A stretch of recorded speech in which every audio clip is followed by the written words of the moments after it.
Fermín López a été vu quittant subitement l'entraînement du FC Barcelone hier et c'est vraiment pas bon signe.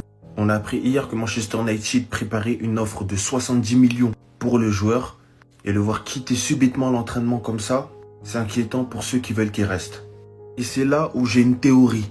Étant donné que Hansi Flick est un grand fan de Fermín López et qu'il ne souhaite pas son départ, il a dit aux joueurs de faire mine de se blesser à l'entraînement, comme ça sa valeur marchande baisse. Les clubs qui sont chauds sur lui, ils réfléchissent à 2 fois. Parce qu'en général, un club qui réfléchit bien veut un joueur fonctionnel directement. En quittant le deuxième entraînement de la journée, pour la simple et bonne raison qu'il a senti une gêne musculaire, il s'agit d'une tactique de Hansi Flick pour bloquer Deco et l'empêcher de vendre Fermín López. Voilà ma théorie, les gars. Franchement, dites-moi ce que vous pensez de ma théorie, les gars. Elle est un petit peu tirée par l'anus. Et dites-moi si pour vous, c'est une bonne idée de vendre Fermín López. Sachant que l'année prochaine, il sera peut-être le 3e 10 dans la hiérarchie. C'était Jorginho do Brasil. Et dites-moi ce que vous pensez de tout ça. Bah. Non mais vous vous foutez de moi. Donc là, sur tous les joueurs qu'il y a au Barça en ce moment, vous voulez vendre Fermín López et Casado. Il y a des fois, je me pose vraiment la question, est-ce que cette direction du Barça, elle regarde les matchs ou pas, les frères? Comment tu peux vouloir vendre Fermín López, qui actuellement, c'est l'une des pépites, c'est l'un des espoirs à son poste? Un Casado aussi qui t'a fait une première moitié de saison monstrueuse, on se rappelle son match contre le Bayern, contre le Real et tout ça. Et à côté de ça, les gars, en parallèle, on apprend qu'ils veulent pas vendre Araujo. Non, Araujo, là, faut pas le toucher. Araujo qui te sabote le club, qui joue contre nous depuis 2 saisons. Non, faut surtout pas le vendre, il faut le protéger. Mais au bout d'un moment, à quoi vous jouez? À quoi vous jouez? Je comprends pas. Franchement, les gars, je vous dis la vérité, quitte à garder un défenseur, je préfère largement garder Christensen, qui c'est vrai a moins joué qu'Araujo, mais il déçoit beaucoup moins, les frères. Le peu de fois où Christensen il a joué, c'est rare qu'il a déçu. C'est pour ça, les gars, je vous le dis, hein, si un de ces 3 jours-là, il part cet été, pour moi, c'est un scandale, les gars. Je vous le dis, c'est vraiment un scandale. Heureusement, j'ai envie de vous dire qu'il y a un coach comme Hansi Flick qui est là pour mettre un petit peu d'ordre, pour empêcher cette direction du Barça de faire des dingueries, parce que sinon, franchement, ça serait une catastrophe. Je vous le dis, les gars. Attendez. Heureusement qu'au Barça, Hansi Flick a son mot à dire parce que sinon on aurait assisté à des dingueries. Les sources du club confirment qu'aucune offre officielle n'a été reçue pour Fermín López. Le club n'envisagera pas de le vendre à moins qu'il ne le demande, ce qui n'est pas encore arrivé. Hansi Flick souhaite que Fermín reste. Il ne veut rien entendre d'un éventuel départ. Et pour le coup, c'est pas la première fois qu'on entend ça. Il y a 3 semaines, ça nous disait que Flick a clairement indiqué au département sportif que Fermín et Eric Garcia ne quitteront pas le Barça. Il ne souhaite pas recevoir d'offres pour l'un ou l'autre. Donc ça veut dire que toutes les rumeurs du style Manchester est intéressé par Fermín. Manchester pourrait faire une offre de 70 millions. Tout ça, on peut oublier parce que Hansi Flick compte sur lui la saison prochaine. Sur ce point-là, vraiment, je remercie Hansi Flick parce que vendre Fermín López même pour 70 millions d'euros, selon moi, ça aurait été une dinguerie. Fermín López, c'est un excellent joueur. En plus de ça, il a seulement 22 ans et il a une marge de progression qui est juste énorme. La saison prochaine, encore une fois, il y aura une concurrence entre Fermín et Dani Olmo et bien évidemment, ça sera bénéfique pour l'équipe. Comme ça, les deux se donneront à fond et sur le terrain, on aura le meilleur. Et faut rappeler aussi qu'en vrai, les deux, ça reste de profils différents. Donc, selon l'adversaire et le contexte des matchs, leur diversité peut nous apporter. Bref, en tout cas, n'hésitez pas à me donner vos avis dans les commentaires, histoire de savoir ce que vous en pensez. Et moi, je lirai tout ça. Pour ceux qui étaient inquiets concernant Casado et Fermín, plusieurs sources ont démenti et de toute façon les gars c'était logique. Je vous l'avais dit que ça n'avait aucun sens et peu importe, les joueurs auraient jamais accepté de partir. Parce que dans leur contrat et le reste du temps et c'est des machins, vous les connaissez. Malgré les informations selon lesquelles le Barça serait ouvert à la vente de Casado ou de Fermín, le club confirme que ni Casado ni Fermín n'ont été placés sur le marché des transferts. Un note de Fabrizio qui explique que le Barça n'a pas envie de vendre Fermín et qu'ils ont confiance en ce jeune joueur. On avait déjà entendu durant le mercato que Flick s'était clairement opposé à ça. Et en vrai c'est logique, Fermín est le concurrent direct à Olmo. Olmo qui est un joueur qui se blesse beaucoup, vendre Fermín ce serait complètement débile. Et concernant Casado, vu comment il a été important l'année dernière, on se rend pas compte mais il va disputer sa 2e saison en équipe première avec le Barça. Et je ne doute pas de ses qualités, je sais qu'il nous fera énormément de bien sachant que je trouve qu'il est archi complémentaire avec Pedri. Et ce qu'il faut pas oublier c'est que le titulaire c'est De Jong et que Bernal revient des croisés. Donc faut pas non plus le brusquer. Du côté de Araujo, c'est pareil, le Barça ne souhaite pas vendre Araujo. Le seul monde où Araujo part, c'est s'il veut partir de lui-même, parce que le Barça a confiance en lui, c'est logique qu'ils l'ont prolongé. Pour l'instant, les seuls dont leur avenir ne devrait pas être au Barça, c'est Peña et Romeu. Le Barça cherche une issue de sortie pour ces joueurs-là. Enfin bref, sinon vous les gars, vous en pensez quoi? Raneux sur sa patience s'ennuie. Voilà, ça c'est le football que j'aime, le football allemand, le football méchant. Et même avec notre direction, je m'explique, même si j'ai l'impression de me répéter parce que cette information-là, elle avait déjà été confirmée il y a quelques temps. Hansi Flick refuse catégoriquement le départ de Fermín López et refuse même d'en discuter. Voilà, dictature allemande. Si vraiment l'urgence était de pouvoir enregistrer en profitant d'un départ, en fait on peut être payé à la place de... En fait on peut être payé à leur place en vrai, non? Janvier. Au lieu de faire comprendre à Araujo qu'il va rester en janvier, vous calculez pas la jupe, vous négociez. Si vous voyez que c'est pas bon pour lui, il part. Vous, non. Vous l'avez prolongé jusqu'en 2031. Il a 26 ans, avec 14 millions. Donc vous avez augmenté son salaire. Terre statique, vous êtes incapable d'aller dans un bureau de lui dire chef part. Vous êtes obligé de passer par la presse malheureusement pour faire comprendre il faut des départs. Il faut que ce soit Flick qui fasse tout en fait. J'ai mis cette image. Les travaux de Flick ont été monstrueux, colossaux. Personne s'attendait à ce que la sauce prenne aussi bien et qu'il performe aussi bien avec un effectif aussi limité. Dès que tu fais tourner contre Valladolid ou Osasuna, t'es obligé de ramener les joueurs directement, c'est la panique. Si le boss fait mal son travail tactiquement et tout, on le remettra en question. On dira qu'il a fauté. Et si c'est parce que l'effectif n'est pas assez fourni, là, c'est la direction qu'on va viser. Que vous avez beaucoup trop mangé là sur le succès de Flick. Dès que Laporta, vos publications là sur les réseaux, Flick a tellement sauvé le mandat de Laporta.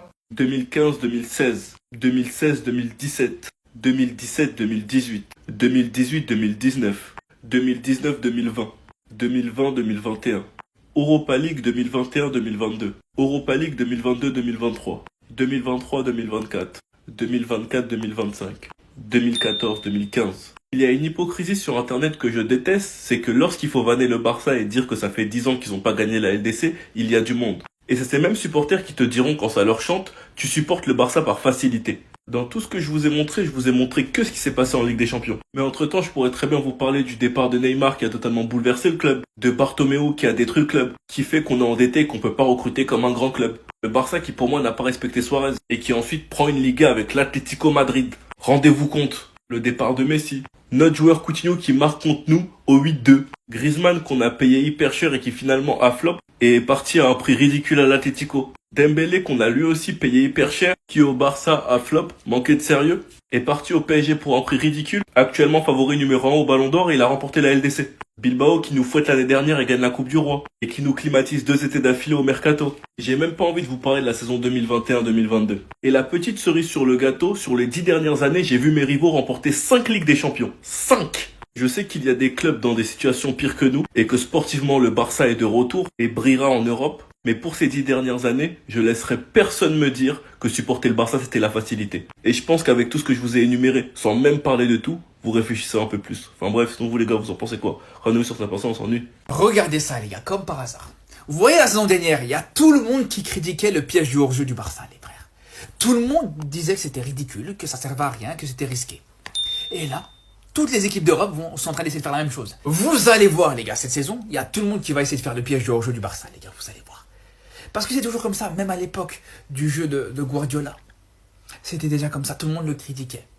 Tout le monde disait, ouais, mais non, mais ça fonctionnera pas contre un bloc bas, ça fonctionnera pas si tu te fais presser par l'adversaire. Et au final, on s'est rendu compte sur les années qui ont suivi, même encore aujourd'hui, les frères, tout le monde essaie de copier le jeu de Guardiola. C'était déjà le cas à l'époque de Cruyff, tout le monde prenait Cruyff pour un fou. Et juste derrière, on a vu à quel point ça a influencé le football moderne. Mais ça, à la limite, j'ai envie de vous dire, ça me dérange pas. On va dire c'est une bonne guerre. Mais là où ça va me déranger, par contre, je vous le dis tout de suite, les frères, c'est tous les pseudo-journalistes, commentateurs, tous les qui t'ont critiqué le jeu du Barça et qui se sont moqués du piège du hors-jeu du Barça. Mais quand ça va être d'autres équipes qui vont le faire, ça va être du génie. Waouh, incroyable, magnifique, c'est le football qui avance, le football moderne. Voilà, vous allez voir les gars, je vous préviens les frères, c'est comme ça que ça va se passer.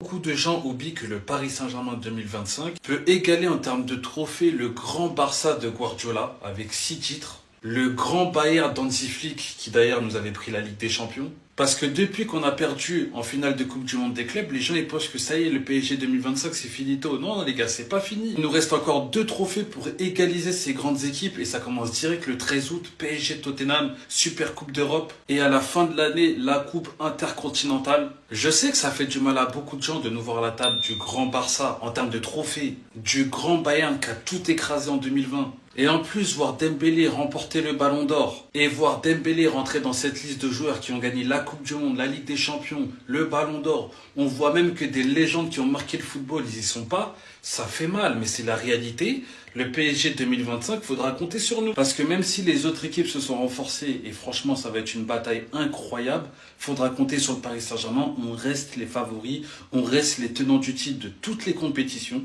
Les gars, De Paul au bord des larmes. Parce que Messi s'est blessé cette nuit.